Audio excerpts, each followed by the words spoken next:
One of the two reasons, along with increased military effectiveness, that Biafra is still alive is the fact that not nearly so many people are starving as were last fall. And the reason for that is the emergency airlift sponsored by Catholic and Protestant churches and the International Red Cross.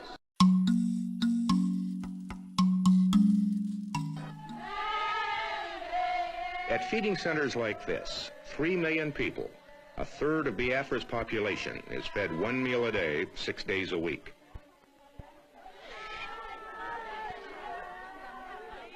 At best, it is a subsistence feeding, just enough to prevent starvation. A ball of cornmeal laced with powdered milk. Perhaps some vegetables, a small piece of fish, and some soup. All handed out early in the morning to millions of people who would have died were this food not flown in nightly to several Biafran airstrips carved from the jungle.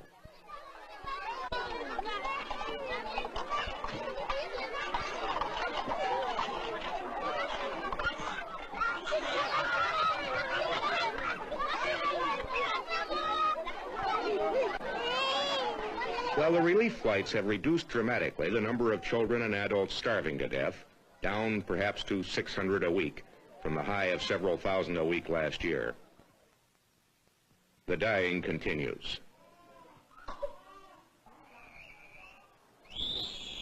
In clinics like this all over Biafra, youngsters in the final stages of severe malnutrition still die, as did several of these during our week in Biafra.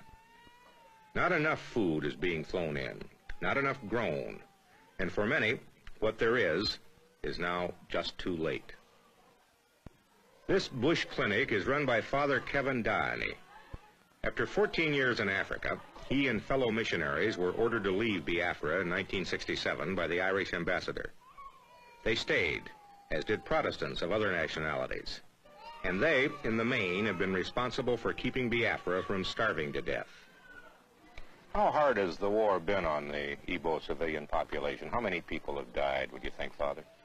I would think that we've gone into the 2nd million.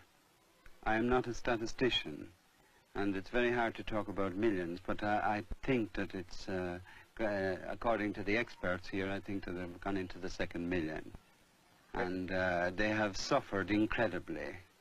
And this is the one big argument that I would put forward as one of the reasons why they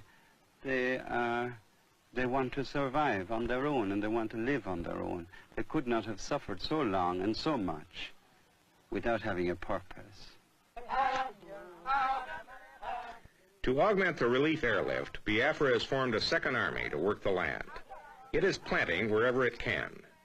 Here in virgin territory, where no crop ever grew before, young men employed by relief agencies and the government are breaking ground to plant corn, rice, yams, melons, anything else that might grow.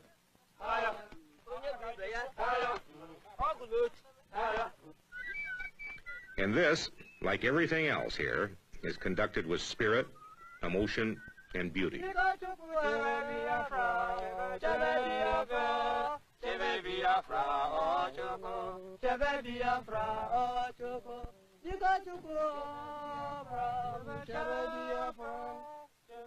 It's clear that as long as this war goes on, the starvation will too. Any break in the relief airlift, I was told, any crop failure in the next few weeks, and graveyards like these that dot Biafra and contain the bodies of the young and innocently dead will multiply.